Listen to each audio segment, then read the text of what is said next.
Yo, what's going on, guys? And it was just announced that Mo Bamba is signing a 10-day contract with the Utah Jazz, according to ESPN's Charania. Greer Love of Priority Sports is his agent who told ESPN. I actually texted Greer after Mo had signed originally with the Raptors, saying that was a good fit because as it's played out, Pirtle's been plagued with that back injury. It didn't work out in Toronto. However, I saw Mo Bamba live in Orlando when I was at the G League showcase. He was playing for the Salt Lake Stars, I believe they're called, which is the Utah Jazz G League affiliate. And he was averaging so far on the year 17 points, 11.5 rebounds, and 2.5 blocks. Look, for a team like the Jazz that injury-wise, they are depleted in the front court position or like depth position. And I think Mo Bamba, already being part of the organization, probably knows the terminology, the system. G League's teams, their affiliates usually run symbiotic operations to make the scalability a lot easier for their players so they can make it up to the NBA quicker. Now, the Jazz are a team that is tanking, and now they have a legitimate reason to have to, not play their best players. As you guys know, Lauri Markkanen has some ankle hip issue. He's getting an MRI. Keontae George has an ankle issue, as well as Vince Williams Jr. T's and P's to him, tore his ACL. Joseph Nurkic last week underwent season-ending nose surgery. Jaren Jackson Jr. had like a growth in his knee, and Kessler's been out. So that left the depth chart, okay? Taking out Keontae George and Lauri Markkanen. I don't know if Markkanen's going to play again. Let me know your thoughts. Guys, if I'm Utah, we just need a top 3 pick, baby. Even a top 4. Because if we end up with Caleb Wilson, I'm fine. But if I could land Kim, Boozer, AJ DeBunsa, or Mr. Darren Peterson, it's worth running out a season and seeing which guys are actually worth keeping next year when we try to legitimately be a playoff team, who's going to be a part of our 8-man rotation.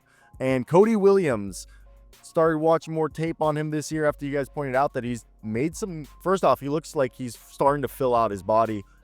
However, he's a pretty solid defender, and if the jump shot becomes like consistent enough on a decent volume, he's someone who, hey, these reps he'll get at the end of the year are going to be huge. So bringing in Mo Bamba, why?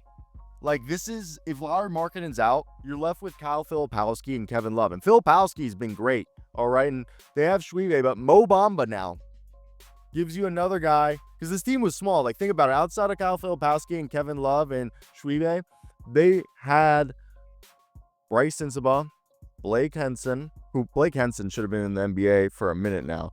But, hey, if there were 32 teams, he probably would have been on a roster. But because there's 30, he was on that bubble and finally getting the opportunity.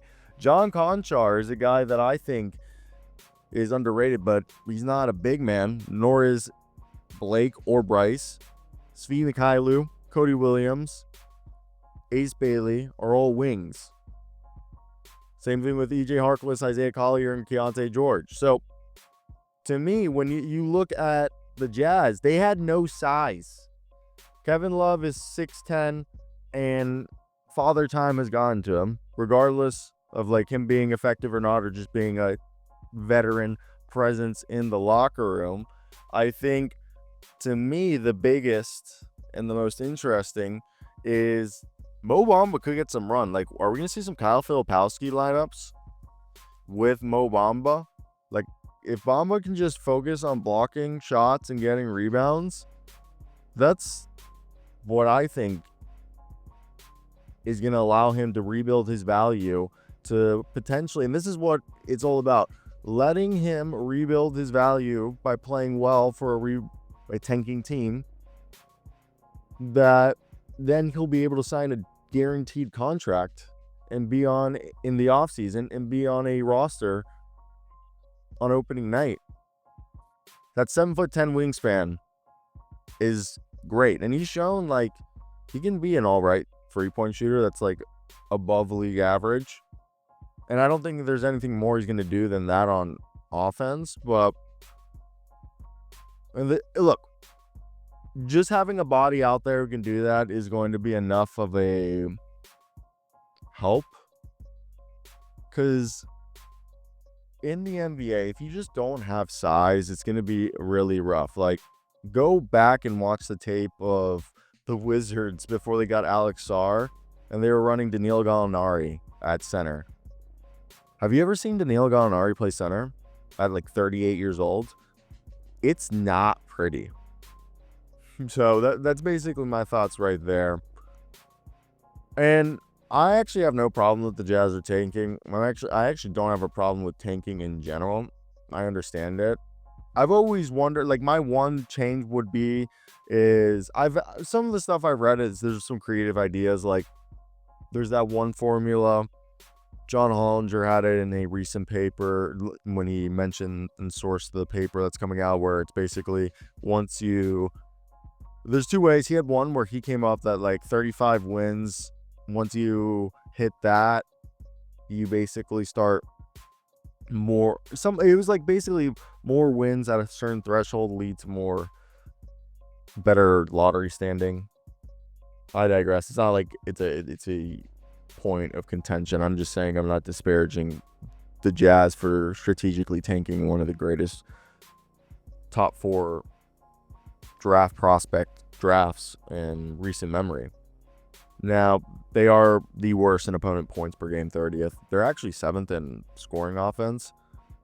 They're 3rd in pace, the worst defense in the league, 18th best offensive rating, 27th in net rating. And look, they get shots up. Like, they really do. They do a decent job scoring inside. Mo Bamba's going to help boost their 3-point shooting numbers. They're actually 14th in total rebounds, 12th in offensive rebounds, 17th in defensive rebounds. So he's going to help with that. But they are a team that is the worst rim protecting team in the league. Again, it's not like he's going to come in and be a scorer. Walker Kessler, Yusuf Nurkic were both averaging over 10 rebounds a game. He can do that. And then Larry Markkinen, who was second, was averaging 7, and Kyle Filipowski was averaging 6.5, and then Kevin Love 6. Then it drops down to Jaren Jackson at 4 in his limited games, and Mr. John Conchar. So clearly having this size be brought in is huge, in my opinion, both figuratively and literally. If you made it to the end of the video, I didn't expect this to be 8 minutes, but hey, if you made it to it, that's my thoughts on Mo Bamba. Hopefully he sticks with the roster. I think he will, because they actually need him.